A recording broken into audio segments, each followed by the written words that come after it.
E aí, boa tarde. Tudo bem, Gustavo? Tudo bem? Giovanni, por favor, se apresente. Seja bem-vindo. Obrigado, Gustavo. Primeiro, agradecer o convite, né? Que o Gustavo é um amigo de longa data. Então, obrigado mais uma vez por participar de um dos seus projetos.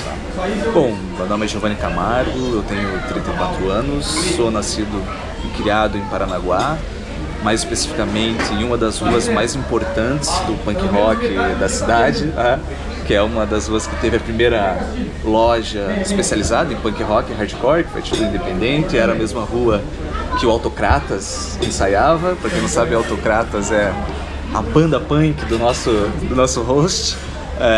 Aquela rua ali também era uma rua que o pessoal se encontrava muito para ir para festa, para ir pro farol. Então, aquela rua, né, que a gente cresceu ali juntos, era uma rua muito movimentada e que tinha muita gente querendo compartilhar informação, querendo consumir cultura, querendo consumir informação, que era uma época, final dos anos 90, começo dos anos 2000, que a informação não era tão fácil como hoje, porque não era todo mundo que tinha internet e as poucas pessoas que tinham internet só entravam no final de semana.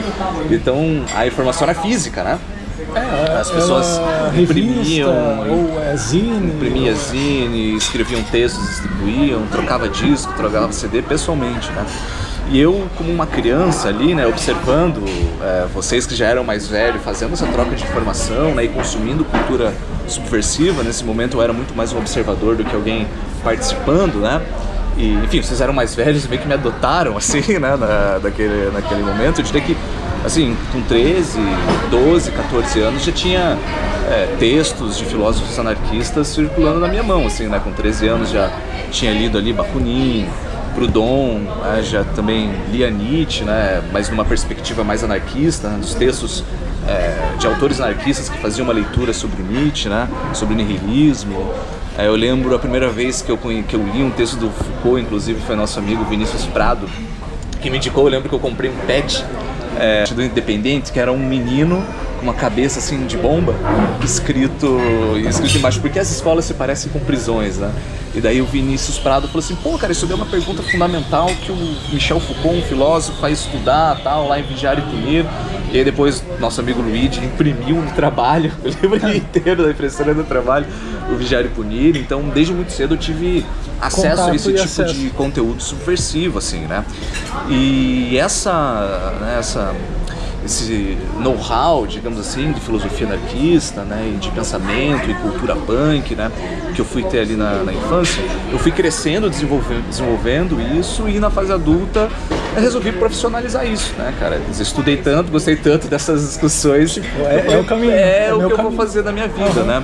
E aí, depois, em 2010, eu entrei no curso de Direito e me formei. Depois, em 2016, eu entrei no mestrado em Sociologia. Em 2018, eu entrei no doutorado em Sociologia. E ano passado, eu terminei meu pós-doutorado em Sociologia Política, né?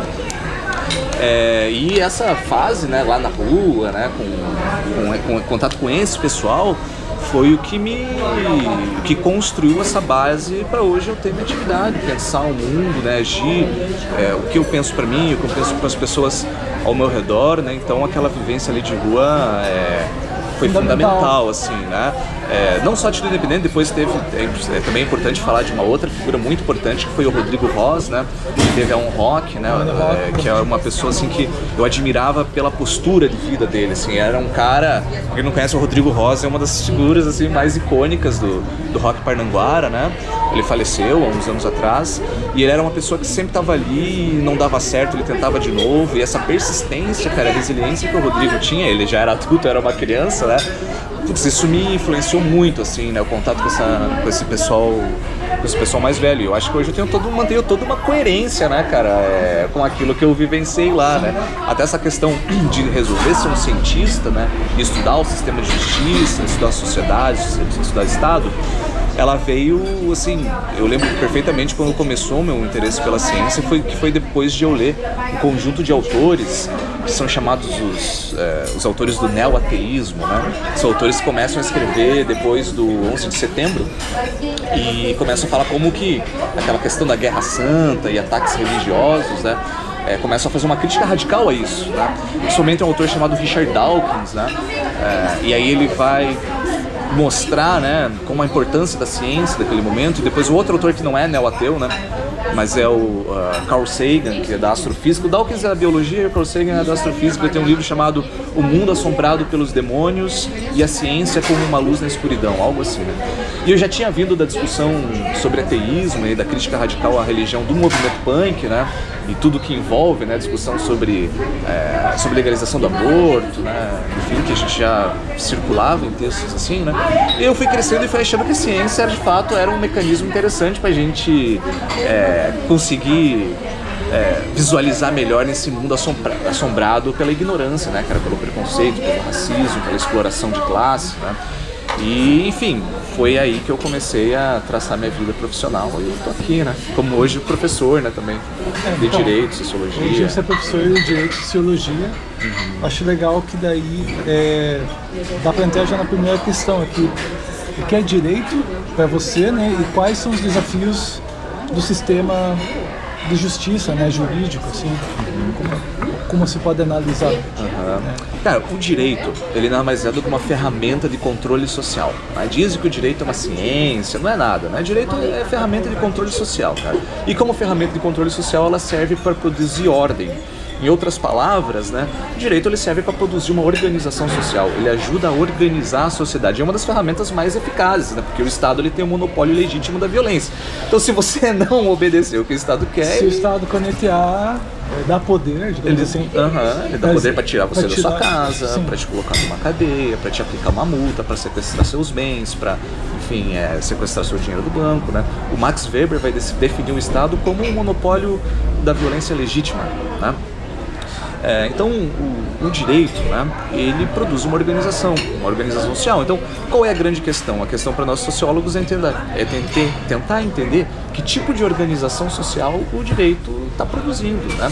E aí a grande questão no Brasil é que as estruturas sociais brasileiras, né, a organização social brasileira, ela se desenvolveu através de umas características muito claras, né, sobretudo para quem estuda história, sociologia, antropologia, que é a escravidão, a base da produção econômica e produção do Estado e das elites no Brasil se deu através da escravidão, do latifúndio, do coronelismo e do patronato, né? Quer dizer, a escravidão é essa exploração, né, da população que se torna empobrecida, o latifúndio como acúmulo de riqueza, sobretudo no campo, né? O coronelismo, que seria aquela coisa de você denominar os mandantes locais, né? Quer dizer, aqueles... E até hoje a gente sabe, em Paranaguá, quem são as famílias que mandam até hoje, que não querem que a cidade mude, porque é aquele esquema de tiozinho engravatado e tal, né? E não quer que as coisas evoluam, né? E o patronato é porque essas elites, né, e essas famílias que se mantêm desde o período colonial e se mantêm até hoje, desde a escravidão até hoje, agora em novos formatos, né, elas sempre fizeram do Estado o seu escritório. O Estado sempre, no Brasil sempre foi um escritório dessas elites que utilizaram o Estado para manter seus privilégios, né? Quer dizer, privilégios para poucas elites em detrimento da exploração de muitos, né? De toda uma classe trabalhadora. Então o direito, obviamente, ele vai reproduzir tudo isso, né? Porque o direito ele é estruturado por isso. Reproduzir um comportamento de defender as elites, né? E reproduzir essas relações, esse grupo. Sim, e não é algo assim pensado. Esse que é o mais interessante de se observar, né, na psicologia social, né? Não é algo que o sujeito fala assim, não, eu vou fazer um julgamento assim porque eu estou favorecendo uma elite econômica. Não é algo consciente, né? Mas é algo estrutural mesmo, né? O Pierre Bourdieu vai dizer que nossas estruturas mentais, elas correspondem às estruturas sociais. Então, quer dizer, se você vive num país que foi construído na base da escravidão e que é organizado através do racismo estrutural, você vai reproduzir o racismo estrutural de forma inconsciente. Porque você vai achar aquilo ali normal, né? O sistema já... Exato, é o normal. É o normal. Quando a gente está falando normal, não é o normal não aceitável, mas é o normal porque virou norma. Sim. Quer dizer, a forma como as pessoas entendem, a forma como a sociedade se organizou, foi nesse sentido, né? Então o grande problema do direito brasileiro é isso, né? Que é um direito, né? O sistema de justiça é extremamente caro, é um dos sistemas de justiça mais caros do mundo, é o brasileiro, que se escreve na literatura jurídica estrangeira sobre o direito brasileiro é que é um judiciário muito caro e pouco eficiente, né? Qualquer pessoa que precise do Estado, do direito, para entrar com uma ação de uso capião ou com uma ação de separação, sabe que isso demora e que é uma grana que você vai dispensar, né? Então, um grande problema, né, do sistema de justiça, não só o sistema de justiça, mas o Estado, né? Porque o direito, no final das contas, é a relação entre Estado e sociedade, né? É que você tem privilégios enormes para o alto escalão dos três poderes, não só do judiciário, mas se a gente for pensar também no poder executivo, no poder legislativo, se compartilham vários privilégios de classe, né? E as pessoas que alcançam esses espaços também são muito privilegiadas, né? Quer dizer, quantos indígenas nós temos dentro da Câmara de Vereadores, né? Quantos negros, né? Quantos transexuais? Praticamente nenhum, né? Então, quer dizer, para quem é trabalhador no Brasil, né? Acorda cedo, trabalha até tarde, a meritocracia é um massacre social, né? Sim. Até por questão de identidade e representatividade é zero. Eu não consigo me ver, né, em nenhum dos representantes do povo, né? Exatamente. Então, claro, a gente não pode também achar que observar esse cenário e falar que a guerra está perdida, que é assim mesmo que as coisas funcionam. Então, eu acho que o direito ele pode funcionar como um campo de disputa, né?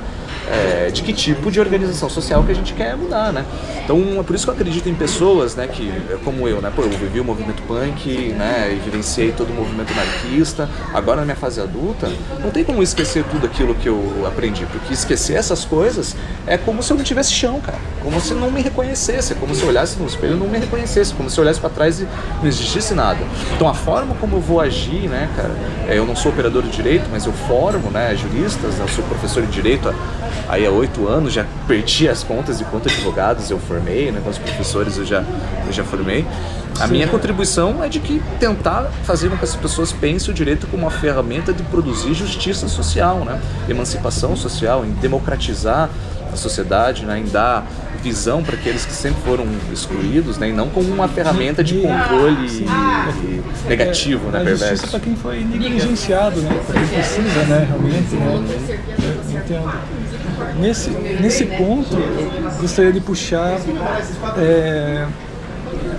principalmente falando na questão de sociedade, é que na sociedade ultimamente a gente vê um aumento, né, tanto de casos de abuso de poder da polícia, né, tipo assim, documentar na mídia, né, e aí o que acontece, assim, como é que a sociedade vai ver o direito nesse caso vai servir a quem, né? Porque se na mídia aparece lá, o último caso lá, nessas 2 semanas foi do rapaz lá que acho que teve uma blitz, ele foi jogado de uma ponte por um policial lá em São Paulo, e agora, acho que um dia atrás, teve da moça que o carro da polícia abordou lá e metralharam no carro com uma moça dentro, sendo que não tinha nada a ver, e agora ela está em estado grave, né? Então, assim, a gente vê caso a caso e nesse meio a gente fica, né, meio que, como posso falar assim, recebendo essas informações, né, pela TV, pelo WhatsApp, pelo Instagram. E como você avalia, analisa tudo isso, né? Acho que o grande problema da sociedade brasileira é que como a gente estava falando, é uma sociedade muito hierarquizada, né? No Brasil, os estados sociais é quase como se fosse uma casta mesmo, né? Uma estratificação de classes muito explícita, assim, né? O Brasil é o país da carteirada, né? Como diz o da Mata, ele fala que o Brasil é o país do você sabe com quem está falando, né? Então, eu acho que não é apenas uma questão de violência policial, embora os casos que você tem citado são de violência policial, né? Eu acho que existe uma hierarquização que também passa por todos os ramos da justiça e do Estado, enfim, né? Mas no caso da violência policial específica, eu acho que uma das características principais do Brasil é o processo de militarização, né? Não um processo de militarização das polícias, é uma militarização das políticas públicas, né? Tanto é que a gente está vendo até as escolas militarizadas agora, né? Quer dizer, a militarização do campo educacional, inclusive, né? Não só das polícias, né? E o que no final das contas, o que é o processo de militarização?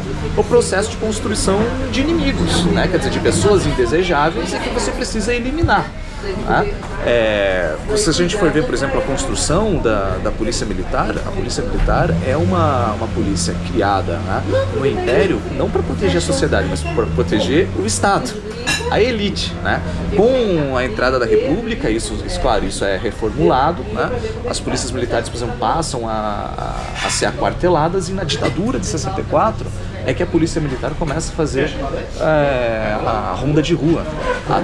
Então isso é historicamente... Uma das histórias do Brasil é o militarismo, né, cara? Apenas no século XX a gente teve 2 golpes militares, né?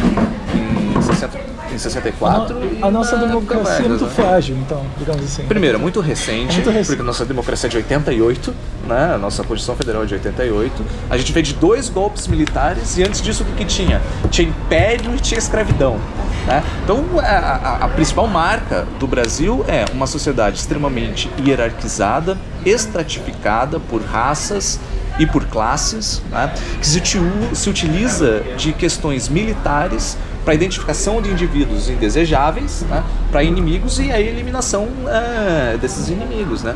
Então, boa parte da violência policial praticada, né, não é culpa apenas do policial, mas o policial que pratica uma violência, que mata uma pessoa ou tortura, ele faz isso porque esse gatilho já foi acionado por um juiz ou por um promotor antes. Né? Quer dizer, existe todo um aparato do sistema de justiça criminal que vai dar validade para tipos de políticas públicas militarizadas. Né? Pra você ter uma ideia, a Defensoria Pública do Rio de Janeiro, ela observou que de 98% dos inquéritos policiais abertos para se investigar casos em que policiais mataram pessoas, 98% foi arquivado, não virou nem processo. Então, quer dizer, do 100% que você pensa, um número de 100%, né, de casos de policiais que mataram pessoas, apenas 2% virou processo, a pedido do Ministério Público. Desse apenas 2% que virou processo, se você for ver quantos foram condenados, é menor ainda, é menos de 1%. Né? Então a gente tem um péssimo problema de controle das polícias. Né? A gente não sabe ainda como fazer um controle externo e interno das polícias, ao mesmo tempo que a gente tem uma sociedade muito assustada pelo medo, né? Quer dizer, com muito medo da violência, e que daí vai pedir uma resposta violenta também, porque o crime organizado é violento, né? E que vão pedir uma resposta violenta, e que se verem um tipo de execução, muitas vezes vão bater palma, né? A depender de quem foi morto, obviamente. Aqui você tem uma hierarquização de quem é um indivíduo que pode ser matado e quem não pode ser matado, né? Quem pode ser torturado e quem não pode. Né? É a história de... Na sociedade a gente não consegue visualizar bem quem que é herói e quem é bandido, né? Dependendo da situação, da construção, né? Assim, dá um exemplo, ônibus 174, acho que é, né? Tipo ali, se a gente não pegar o contexto, a história daquele rapaz, né? Toda a situação, como também teve várias falhas, né? Na questão, não, tipo, os policiais mataram, mas o rapaz matou também uma moça, mas teve toda uma situação assim, e se tornou algo midiático também, né? A sociedade do espetáculo, não mata ele porque ainda tem câmeras, não sei se você viu, tem um documentário, tem várias reportagens que é muito... O caso do ônibus 174 é um caso emblemático no Brasil, para quem viveu os anos 90, né? Porque eu era muito pequenininho, mas quem viveu lembra de passar o dia inteiro na televisão. E é muito emblemático por quê? Porque conta a história do Sandro, que é o algoz, que era uma criança que sobreviveu à chacina da Candelária, né? O que foi a chacina da Candelária? Algumas crianças em situação de rua dormiam na frente da igreja da Candelária, no Rio de Janeiro, e durante a madrugada, membros da guarda municipal, pertencentes a grupos de extermínio, foram lá e mataram parte dessas crianças. O Sandro é uma das crianças que sobrevive, e que daí, anos depois, já na fase adulta, ele sequestra um ônibus, na verdade ele entra para fazer um roubo, só que daí com a polícia cerca o ônibus, ele faz todo mundo de refém. E aí a mídia o dia inteiro filmando aquilo, né? E aí o Sandro, quando vai descer, depois que ele já tá se rendendo, ele tá descendo com uma menina, né, fazendo ela de refém. Quando ele desce do ônibus, ele tá se entregando, um policial resolve tentar matar o Sandro, né? E daí na hora que o policial atira para matar o Sandro, ele acerta o tiro de raspão no queixo da vítima. E daí faz com que o Sandro mate essa mulher, né? Então, quer dizer, se o policial militar não tivesse tentado ser o herói da situação e matar o Sandro, e aí que ele erra o tiro e acaba matando a vítima, né? Talvez a história teria sido outra, e não contentes, pegam o Sandro, colocam dentro da viatura e matam o Sandro dentro da viatura asfixiado, e todos esses policiais depois são absolvidos pelo tribunal do júri. Tem um livro que narra o julgamento, né, que é um livro escrito pelo Luiz Eduardo Figueira, se chama O Ritual Jurídico, o Ritual Judiciário do Tribunal do Júri, que ele conta exatamente as narrativas de como se constrói a figura do Sandro, enquanto a acusação fala um endemoniado, né, uma pessoa que fede, né, uma pessoa que estava possuída pelo diabo, quer dizer, toda uma construção de deteriorar a identidade daquele sujeito, né? Desumanizá-lo, né? Sim. Nos anos 90 a gente estava vivendo um pânico moral em relação ao satanismo, então tudo era culpa do diabo, né? Não sei se você vai se recordar, né? Isso é muito sério, né? As pessoas falam, se você rodar Os anos 90 é bem estranho, porque se você pegar também um exemplo é o caso do menino, acho que é Evandro, de Guaratuba. Ele foi morto, sequestrado, morto. Por causa de um ritual satânico também. Aí já, né, tem vídeo podcast, livro e tem a série, né, também. Mas a ideia é justamente isso, da questão de quem está envolvido é o vilão, a desumanização da... E essa história de você configurar, né, o policial como herói, ela é ruim para os próprios policiais, porque o herói não precisa de bom salário, o herói não precisa de colete, o herói não precisa de folga, o herói é o herói, ele vai sobreviver a tudo, né? Então, quer dizer, esse processo de militarização, ele acompanha um processo de desconstrução dos direitos trabalhistas da classe policial, né? Porque os policiais militares, eles não têm os mesmos direitos, né? Os militares não têm os mesmos direitos que os civis, né? Por exemplo, os militares, eles não podem fazer greve, eles não podem ter sindicato, eles não podem nem sequer criticar os seus superiores, né? Imagina se todo mundo que fala mal do chefe fosse preso, não tinha mais ninguém solto na sociedade, né? Então ele também passa por uma precarização dos direitos trabalhistas, né? De um assunto para outro, seria interessante falar que nós estamos aqui em 2024, né, em questões de direito, né, também em sociedade. Ia perguntar sobre a questão da discriminação da cannabis, né? Que a gente que tem canabidol, né, tipo uso no uso na medicina, né, principalmente, né, para crianças ou adultos que têm, né, uma doença, né, ou algumas crises. E nesse contexto, o que a sociedade precisa mudar, né? Ao mesmo tempo que a culpa é de quem? Porque assim, a sociedade também culpa, né? Principalmente quem se a pessoa é usuária, ou, né? A gente não consegue ter, como é que fala? A linha é muito tênue. É igual a gente está falando do herói e bandido, né? Como você pode analisar? Acho que o grande problema não é a criminalização da maconha, mas é a guerra às drogas como um todo, né? Essa política de guerra às drogas que nós temos, como ela já diz no próprio nome, é guerra às drogas, ou seja, uma política bélica, uma política de extermínio. Mas uma guerra, né, a Caran fala sobre isso, né? Não existe guerra contra as coisas, ninguém guerreia contra as coisas. Uma guerra, como qualquer outra guerra, é uma guerra contra pessoas.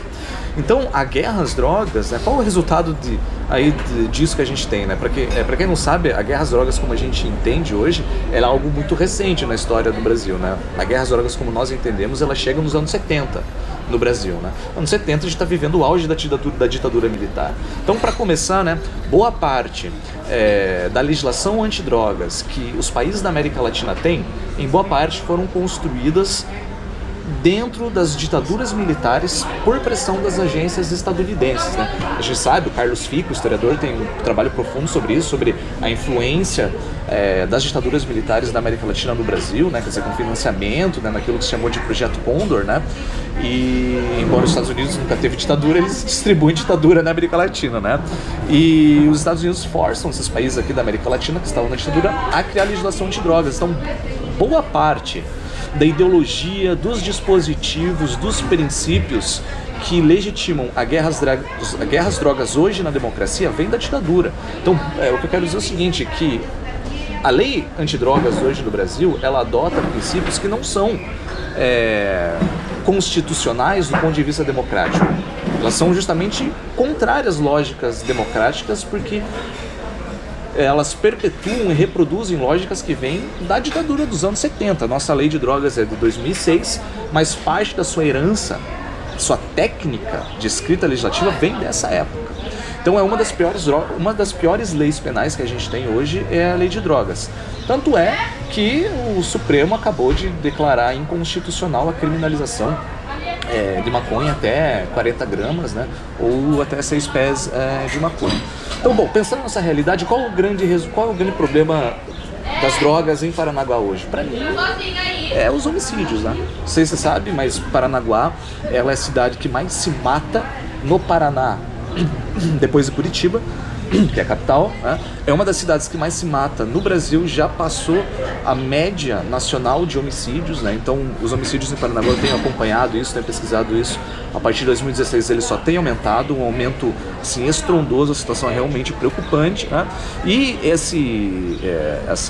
eu tenho chamado isso seria uma espécie de extermínio da população pobre, porque quem tem sido morto tão somente jovens moradores de periferia, né?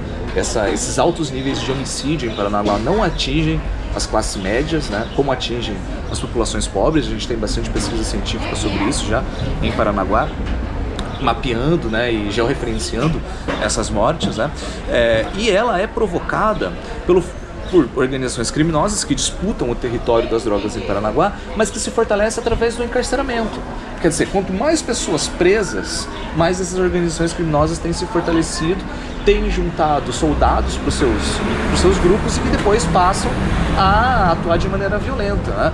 Se você for ver o surgimento das organizações criminosas no Brasil, diferente de vários outros países, elas surgem dentro do sistema penitenciário, né? Então, dentro dos anos 60, a gente tem a criação da primeira organização criminosa que se dá dentro do presídio de Ilha Grande. Depois você tem no Carandiru, segundo o nascimento de outra grande organização criminosa, que são organizações que recrutam indivíduos dentro da cadeia. Por que isso? Por conta da sistemática violação de direitos humanos, né? E de violência produzida contra os próprios presos, né? Então a criação das organizações criminosas no Brasil foram medidas coletivizantes dos próprios presos para conseguirem resistir às violações de direitos humanos praticadas dentro dos presídios brasileiros. Então o grande motor de fortalecimento das organizações criminosas hoje no Brasil, e sempre foi no Brasil, é o sistema prisional. Quanto mais pessoas presas, mais as organizações se fortalecem. No Brasil, nossas pesquisas têm mostrado, Gustavo, aqui em Paranaguá, no litoral como um todo, pessoas sendo presas por tráfico por conta de 2 gramas de crack. Eu já vi assim, menos de 1 grama de crack, o cara ser preso como traficante, 1 grama de crack, né? E assim, a legislação ela é muito ruim, porque permite que um sujeito, por exemplo, com 100 gramas de maconha numa periferia seja identificado como traficante. Agora, um sujeito de classe média com 100 gramas de maconha no centro seja identificado como usuário. Não existem critérios objetivos, né, dentro da lei de drogas.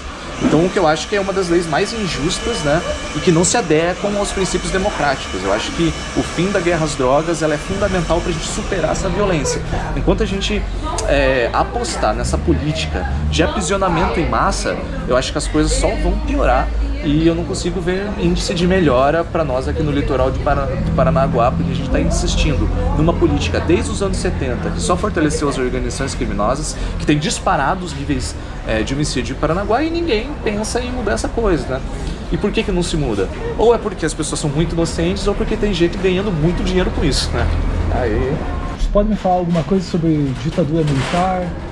Eu acho que um dos eventos chaves para a gente entender a história do tempo presente do Brasil é compreender a influência da ditadura no que a gente tem hoje, né? Como a gente estava falando primeiro, nossa Constituição é de 88, então quer dizer algo super recente. E nessa transição da ditadura para a democracia, a gente tem que entender que não é porque entrou a Constituição, a ditadura era até ontem, entrou a Constituição hoje, beleza, agora é democracia, acabou, né? No direito a gente fala de uma coisa que se chama justiça de transição, que é o quê? É utilizar o sistema judiciário, né, e todo o aparato estatal para se produzir uma memória e para se corrigir, para se punir os crimes que foram praticados, as violações de direitos humanos que foram praticados durante a ditadura. Você precisa de uma transição de um período ditatorial para um período democrático. E no Brasil não teve justiça de transição, né? O Brasil é marcado pela lei de anistia, Então, que absolveu todos os militares, então os militares, né, enfim, os agentes estatais que mataram, torturaram, desapareceram corpos, enfim, sequestraram, praticaram vários crimes, não podem ser punidos por conta da lei de anistia, né? Na verdade, né, o Vladimir Saflat, né, que é professor de filosofia política da USP, ele tem um livro que se chama O que Resta da Ditadura. E aí ele vai mostrar nesse livro que quando vai ocorrer a transição da ditadura para a democracia, como a gente sabe, a democracia no Brasil não chegou através de uma revolução popular, né, da população que voltou a ter democracia. Os militares entregaram o poder para o governo civil, né? Só que eles fizeram 28 exigências. Falaram, a gente entrega o poder para os civis, mas tem que ter 28 pautas cumpridas. Dentre essas exigências era que ninguém fosse punido, portanto, lei de anistia. Outras delas fosse que as polícias militares continuassem nas ruas, porque antes da ditadura as polícias militares não atuavam nas ruas, eram polícias aquarteladas. Com a ditadura militar, as polícias militares são colocadas nas ruas para que o exército tivesse o controle das ruas. Então hoje as polícias militares são vinculadas às Forças Armadas, então é um braço do exército nas ruas. Sistema administrativo, diversos dispositivos de direito administrativo e de segurança pública da nossa Constituição de 88 é a cópia da Constituição da ditadura, né? Nós temos diversos nomes de monumentos, escolas, ruas, enfim, com nomes, né, de ditadores. Por exemplo, aqui em Paranaguá a gente já teve escola Costa e Silva, escola Castelo Branco, enfim. E aí eu estava até comentando para você que antigamente eu era muito contra, né, você ter uma escola chamada Castelo Branco, né? Eu achava que essas pessoas tinham que ficar no esquecimento, né?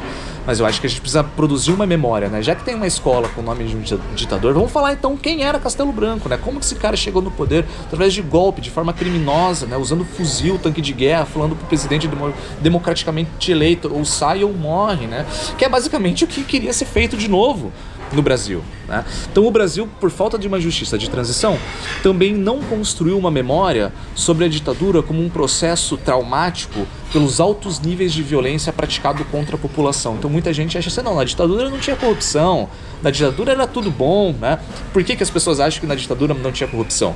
Não é que não tinha, a gente sabe de escândalos gigantescos de corrupção, é porque ninguém podia falar sobre. Se hoje a mídia fala sobre escândalos de corrupção, é porque tem liberdade de imprensa, né? As mídias estavam censuradas durante a ditadura militar. Quem não estava censurado estava cooptado.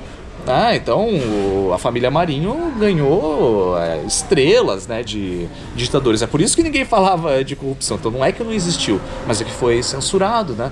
E com a entrada da democracia a gente não mexeu, a gente não lidou com o nosso passado. O Brasil é um país que não lidou ainda com as contas do passado e muitas veias da América Latina estão abertas aí, né? A gente precisa costurar algumas dessas veias abertas da América Latina, né? E a questão da ditadura militar hoje é gigantesca, né? Enfim, é uma das características da desigualdade brasileira. Seria isso, o que você pode indicar de filme ou livros, né? De repente, não só nessa área, né, de sociedade, Estado, direito, né? Bom, um livro assim bastante simples, né? Eu indicaria sobre o autoritarismo brasileiro, da Lilia Schwartz, que é um texto que em cada capítulo ela vai falar sobre uma das características do Brasil. Então um capítulo é só sobre a escravidão, outro só sobre o latifúndio. Bem didático. Bem didático, bem tranquilo assim de fazer uma leitura. Um disco que eu acho que tinha que ser distribuído nas escolas. O disco do Benegão e Seletores de Frequência, Enxugando Gelo, que esse livro tem, esse disco tem o peso de um livro, né? E um filme, esse eu vou deixar para próxima. Eu não consigo lembrar de nada. Obrigado, meu irmão, por aceitar o convite e trocar uma ideia. E é isso. Pessoal, vou deixar aí as informações do Giovanni, qualquer coisa. Até a próxima. Valeu. Valeu, galera. Então esse aqui é um pouco do material que circulava na nossa mão no final dos anos 90, começo dos anos 2000, ali na nossa rua, onde muita gente se conheceu, muita banda se formou, muito movimento foi feito, se fomentou muita cultura, né? Então isso aqui jornal Pétala Negra, jornal anarquista da Baixada Santista. Eu recebi ele em 2004 do Boca, do Ratos de Porão, através dos contatos que a gente tinha com a Pecúlio. Então naquela época a gente trocava muita informação por carta, né? Por correio, porque não tinha internet livre como tem hoje. Solidariedade Sem Fronteiras, fanzine sobre publicação anticarcerária, né? Crítica sobre o sistema prisional, também começo dos anos 2000. A domesticação industrial, a indústria como a origem da dominação moderna, então discutindo sobre exploração de classe, da classe trabalhadora. A Sociedade contra o Estado, Pierre Clastres, um livro fundamental para quem quer entender o funcionamento do Estado e as sociedades anarquistas. A Rede de Dominação, análises anarquistas das instituições, estruturas e sistemas de dominação e exploração, também faz fanzine. Superando o Turismo, do Hacking Bay, uma publicação revolucionária fazendo uma crítica radical ao turismo exploratório. E a clássica revista Prego, que não é tão necessariamente política assim, mas é política porque é artística, né? Então uma publicação muito importante que teve na época sobre quadrinhos e arte underground como um todo, e que fez parte de uma escola, não só estética, né? Mas como pensar uma estética não só de arte, mas de vida também.